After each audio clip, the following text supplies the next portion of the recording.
Good morning, everyone. So it is now, what day is this? Today is Wednesday. It is Wednesday. I'm back in my classroom as always. I've kind of been chit-chatting a little bit this morning, so I haven't gotten anything done, and we're gonna be meeting up with my mother-in-law for lunch, so I need to get chopping or cracking or whatever the saying is. I'm not very good with sayings. So goals today is I want to finish tackling all of this random mess. A lot of it I'm just kind of going through and sorting to figure out exactly like what I need to keep in my classroom and what are some things that can just go to storage, because a lot of it, you know, it's kindergarten stuff and you just won't possibly need that in 4th grade. So I need to finish tackling that, and then we're also trying to get up bulletin boards. So I am doing that as well. Those are probably my 2 main goals today. I think that's a really good start. Let's do that first. Yeah, so that's how it's going. The room is coming along. I don't want to turn it around and show you guys everything else until a little bit later on, and everything else is gotten put up. So I'm gonna wait to show you guys all of that. So yes, we're gonna start working and getting busy. My husband's actually been busy. He's been working quite a bit, so he's been doing way better than I have as far as getting things done. I have been chit-chatting and talking with other teachers, so excited about that. I will share with you what it is that I was talking about. So you guys remember me talking a little bit about the morning meeting book, and I use the morning meeting books to kind of help structure my morning meetings and some of the things that I do in the mornings with my students, and just really building that classroom community and that type of thing. Well, there are 2 other books that look almost exactly like it, but they're called something different, obviously, and it goes along with the responsive classroom, which I have not been to that training. I don't know too much about it, but a lot from what I'm hearing about the responsive classroom is that it does a lot of what I'm already doing as far as just building that community and making sure that I have that foundation first before you really start on any curriculum. So this is one book that she recommended, was the first 6 weeks of school, and it's basically just building that community and some of the different things that you could be doing. And it was really cool because there was one part, I'm looking at it, there was one part where it kind of outlined some days. So here you can see that this is day 7. It shows that this is for middle grades, but it goes through almost a schedule of what are some things that you could be doing to help build some of that community. I'm gonna do that kind of sort of because I still feel that it's really important to start building that curriculum early and start really building some of those routines early on. Yes, building that community is important, but that's not going to be my only focus all day long. It's going to be a lot of it, but it's not my only focus. So I'm going to be tying in a lot of my curriculum and getting started right away, because you only get 180 days with these kids. Got to make every day count, and I have that on a little bitty chalkboard that says make every day count, so it's important. The next one that she gave me was this one, and it was learning through academics choice, and this kind of goes along the same lines of almost my data binders, you know, where you're looking at giving students the options of choice and giving them choice and really making sure that everything that you're teaching is fitting their needs, and not you're not just teaching the whole class, you're teaching each individual child and what they specifically need. So those are 2 books that if you are interested in doing some readings and you have time, go and check these out. So I'm excited to look through those and start digging into them. And yes, so now I'm gonna get busy and start trying to tackle this mess that's behind me. Okay, talk to you guys in a bit. Bye. So I really wanted to show you guys this part really quick. I found these, which I think I'm actually really excited because I'm gonna keep these and use them in my classroom. So I'm gonna put my class into different houses, just like in Harry Potter. You have Gryffindor, Slytherin, etc., etc. So I'm gonna put my kids into different houses, and then each house is gonna be responsible for taking care of their own plants. So they're gonna have to plant the plants together, and they're also going to have to work out a schedule as far as who's going to be watering it and who's going to make sure that they're taking care of it. So this is a great way to kind of build that community and also get them to work together in a group and collaborate. So I'm really excited about this. Just wanted to share that really fast.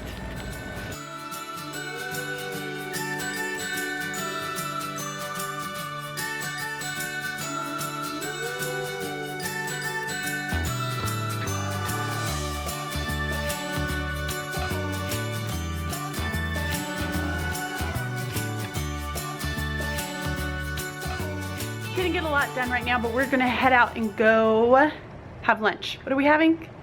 Pizza. Ooh, we're having pizza, my favorite. I love pizza. Okay, so we're gonna go eat pizza and then we'll be back to keep on chugging. Yay! You excited? Yeah. Pizza. Hey,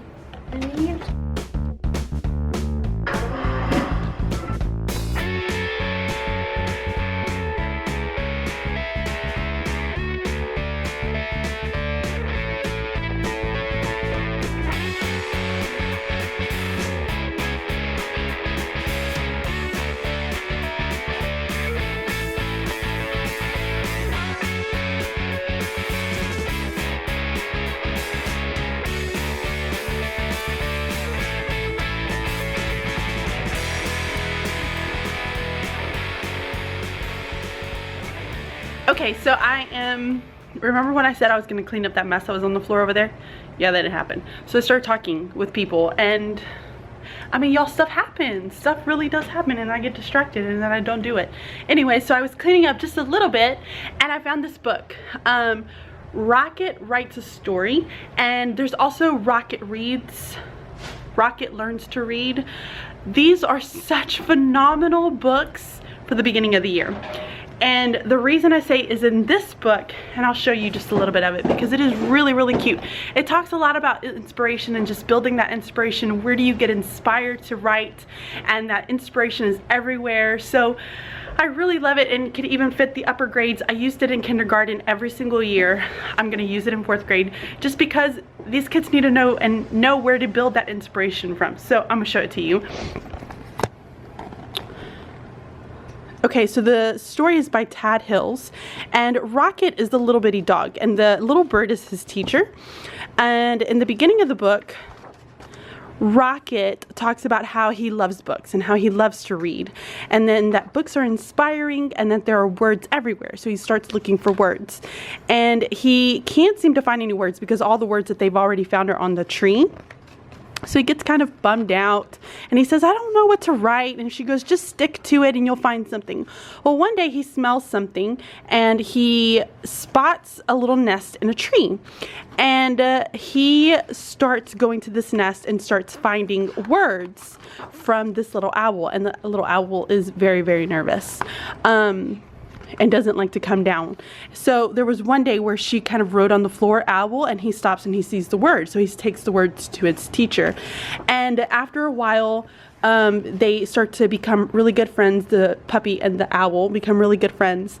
And in the end, he starts writing a story. And he comes up to the owl and he calls for the owl and says, I wrote a story. Do you want to read what happened? And so he starts telling the story about how they met and how he is so happy that he met her as a friend. So it's so, so, so cute.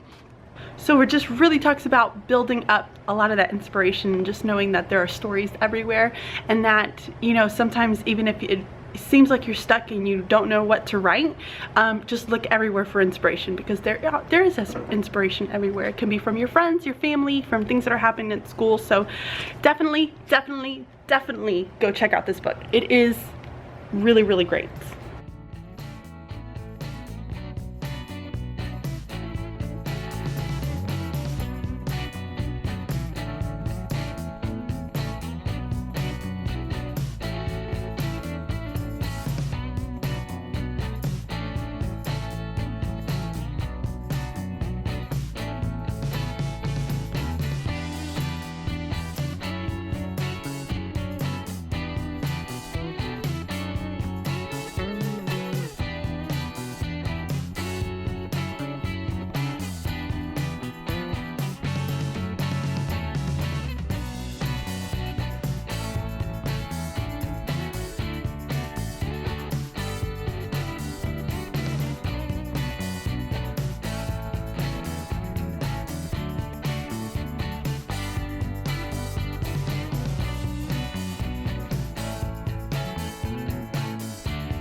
So after all of that, I'm covered in hot glue spider webs. So how much are you loving that brick? I mean, now this room is starting to feel all kinds of Harry Potters up in here. I'm so excited. It is not even as hard as what we thought it was going to be to put it up. You do absolutely need to have 2 people in order to put this up, because having just one person would not be easy at all. But it looks so good. So my husband's been gone. He had to go and get a box cutter to help us cut our stone wall back there for the trims and stuff. So I feel like I haven't gotten anything done. I have such a huge mess around my room and it's a little stressful. I think I've said that about 5 million times. I had this whole huge goal of wanting to get everything done by Friday. And I'm starting to think that that was a little bit extreme. So I wish I could be here a little bit later and I could just bring my younger son, like go pick him up and then bring him here for a little while so that we could just get more things done. I don't know. But yeah, soon my husband's gonna have to leave me and go, you know, do other work, because that's what husbands do, and I'm not gonna have anybody else left to help me. Aww. So I really want to try to get this done as soon as possible. Plus I have to start planning curriculum and first day stuff and making sure my labels are ready. I have my composition notebooks out. I have my water bottles done, which I don't think I showed you guys. I did an Instagram post, but I got together with my partner teacher and we ended up deciding to do I saw this at the end, like people did it for the end of the year, and I was like, why not do it for the beginning of the year? That way these kiddos can have it and they can use it throughout the year. I always like to give them something that they can use, you know, at the beginning of the year, and they can use it for school. So the idea was, we got these little water bottles from the Dollar Tree. I ordered them online. I'll leave a link to them so that you guys can go and check them out, but they're $1 each. You do have to buy a box of 30, so the minimum that you can buy is 30 of them. But we, using our silhouette, and it's coming out, there it is. It's coming out backwards, upside down, reverse, whatever, you know what I mean. Anyway, so we used our silhouettes and we did it with vinyl and we put their names on it, and inside of it, I don't know if I have one has that. I'm pretty sure I do. Yep. But then inside of it are different little items that they could use. So there's a little poem on it. Again, this is just a freebie. I'll leave it linked down so that you guys can go and check this out too. But it says, welcome, here's a gift that just for you to get you through the day. Just remember that I'll be here every step of the way. Inside you will find an eraser to remind you that we all make mistakes, a pencil to right the wrongs, Laffy Taffy for all the laughs we will have together, lifesavers to get you through the toughest day, a stick of gum to remind you to always stick to your goals, sticky notes to remind you of where you've been and where you will go, a glue stick because we all need to stick together, a highlighter to help you see the bright side of things. So this is what we're doing as like their beginning of the year little gifts that they're gonna get. So I'm excited to do this, and I'll leave a link to the bottles and to the little tag that you guys can go and check out. So you don't have to do bottles. If you just want to get the tag and do like a little gift bag, you can totally do a little gift bag and just leave that for them. But okay, we're gonna go back at it, get some more stuff done. I don't know, talk to you guys later. Bye. So it's been a pretty long day. We have gotten quite a bit done. I was feeling a little bit overwhelmed, I think, just because I really wanted to get this done, and still couldn't get a lot of it finished. But I'm gonna show you guys what progress we have made so far, because they ain't no keeping any more secrets because it's everywhere at this point. So I'm gonna show you guys what we have going on so far, and I'm gonna show you starting with the prettiest one probably.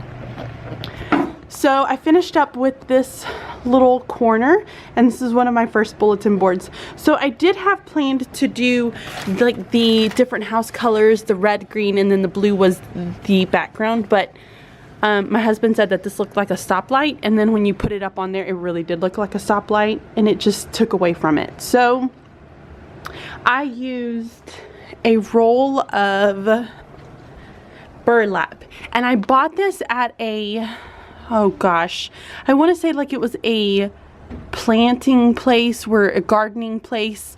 This isn't like your typical burlap that you would buy like at a fabric store. It's a lot. The holes, I don't know if this, yeah, so the holes are way bigger than normal.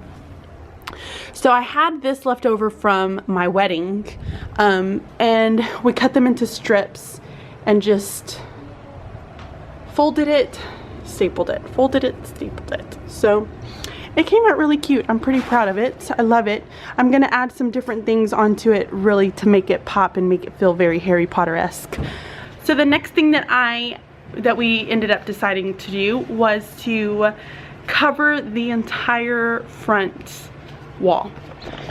So we have now made it into a huge navy blue wall, which I absolutely love. Now we haven't quite figured out what we want to do as far as border, because you'll notice like in the corners and stuff, it all needs to have a border just to make it look sleek and trimmed and perfect. I was gonna end up again deciding to do this, but when I put that up on there, I did not like it.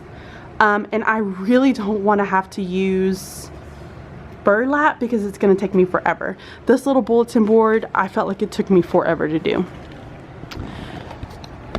So don't know quite what I'm gonna do there yet, but I will tell you about an idea, and you guys can let me know what you guys think. So the next thing that we have done is we have created a brick wall. Now it's not completely finished. It needs to go all the way down to the floor. And so we're adding those pieces, but we're gonna end up having to leave today, so we're not gonna be able to finish it. So I'll flip it around so you guys can see our wall. So there is what it looks like. And this is kind of like that Harry Potter feel that I really wanted. So we got this paper off of Amazon, and it's fadeless paper, and it's, I mean, it feels pretty, I mean, it feels like paper. Let's just be real. It feels like paper. And we're hot gluing it up there. And yes, I got permission to use hot glue on the walls. So just wanted to let you know. Always, always, always ask permission, because you never know when they're going to tell you no. So that is what we are finishing now. It's going to look awesome once it's finished. And then I have this board that I was working on as well, but it's not completely done yet. But look how cool that looks. Oh my goodness. So all the other mess is still there. It hasn't gone anywhere. I have not put any of that stuff up yet, but I needed my husband's help in order to put up all the walls, the brick wall and this blue one. So I'm trying to use him up as much as I can before he has to leave me. The other idea, I did forget to tell you, here was the other idea that I had. I figured if we had more of this paper, that brick paper finished, that we could cut it into strips, like making it a border and using that to trim up everything. So using the brick as a border to go around everything over here. So let me know what you think. Do you think I should do the burlap, or do you think I should do the brick strips? Or even better, if you have a better idea than me, please leave it down below, because I just don't know what to do yet. I just don't know what to do. So leave that down below. And I hope you guys enjoyed this vlog. Make sure you give it a thumbs up if you enjoyed it. And I will see you tomorrow for another one. Bye. So you have little props like this that are really fun. And then each one of the games comes with their own signs. Like I used the bigger ones because these were easy, and I just like taped chopsticks. I had tons of chopsticks, so I tape chopsticks to them, and then I can stick them into the ground in front of the game, and so they get to play all